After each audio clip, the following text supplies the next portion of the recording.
One of the most important choices I ever made in my life was to be intentional about my actions. It means that for everything that happens to you, of course, there's a large part that's out of your control, but there also is a small one that is in yours. This blood moon is crazy. Being intentional means that you don't let your indecisiveness take over you as a choice. It means every choice that you made was your choice. For example, if you choose to be indecisive and then choose a pizza flavor at random, that's an indecisive decision. If you choose that pizza flavor and say, oh, I've never tried it, but I'm not going to be able to decide in a time frame that makes sense, and so I'm just going to pick this flavor and see what happens, that's intentionality. It's intentionality in trying to be better. It's intentionality in thinking enough to be able to say, I want to be less indecisive, and making a choice that helps that. If you like the pizza flavor, you're going to want to get it again at some point. If you don't like it, then you're going to have learned that you don't like it, and you're going to be less indecisive next time. If you make a choice, even if you think it'll lead to a bad thing, you get to make that choice knowing what you know beforehand. When you forget that moment beforehand and it just becomes a moment of stress and confusion for you, you don't actually know why you made that choice, or you know a lot less. I think a lot of indecisiveness comes from people's inability to be aware of the situation they're in and live in that moment right then. It's a lot of, will I regret this decision? Do I actually want something else? And oftentimes when your gut figures it out when there's a coin flip in the air, that means you already knew what the choice was. You just were worried about the future, the past, or what the other versions of you want. And when you don't know what the other versions of you want, the best thing you can do is live for yourself right now. Even if you make a choice that you're pretty sure will lead to a negative outcome for you. If you have no other option, make the choice.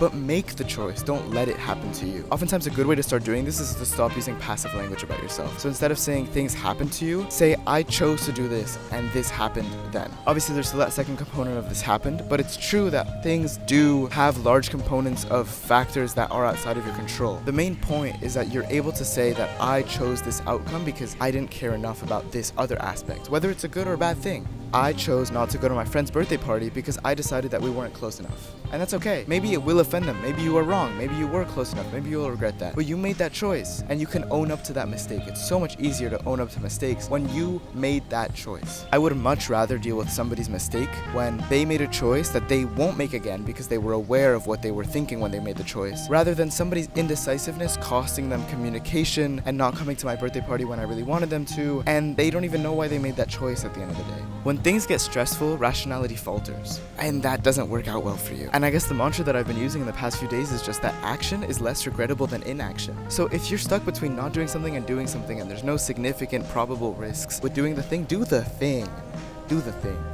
You'll probably regret it less. I found that being open to things that you couldn't even conceive of doing before is really a good way to find even little aspects of that you actually do like, and you can incorporate that into your work. So many people that I know that love their careers say that they love it because they're able to incorporate all of the things that they loved in their childhoods. They might have gone through different jobs where each part of their skills are exercised or each part of their passion is exercised, but really when they got to make their own path and they got to make something that incorporates all of their different pleasures, then they are able to succeed. Of course, success here is defined by happiness in career and prosperity in life and whatnot. Using active voice for yourself can help you take responsibility for the choices that you do make, even when you don't realize you make them, because that inaction, obviously, does count as action. And these things that happen to you, I'm sure there's something somewhere that you might have been able to do to change a little bit of the outcome. And I won't make that a general statement because every situation is different, and I believe in a situation where that could possibly happen. But in general, I haven't encountered one in my life or in anybody's life that I've heard of where somebody's choice was genuinely out of their control completely.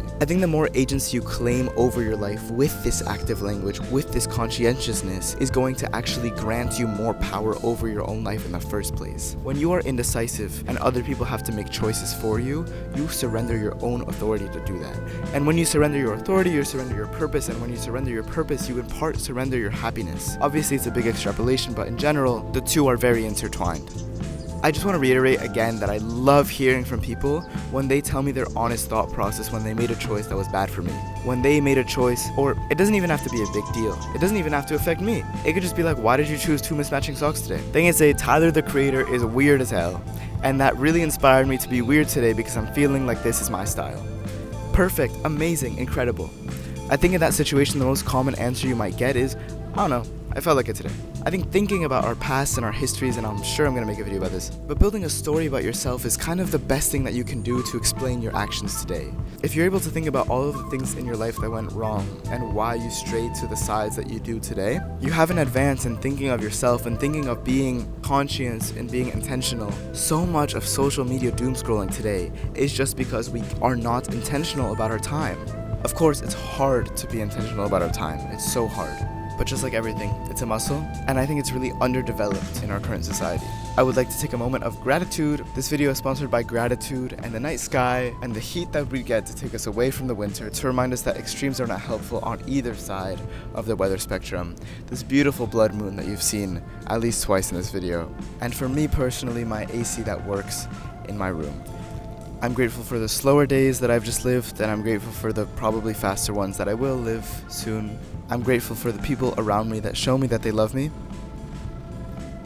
And I'm grateful for the ones who choose to not show me they love me out of love for me. I'm now starting to sweat, so I'm gonna go inside, but I will see you tomorrow. I hope you learned something, and I hope you enjoyed.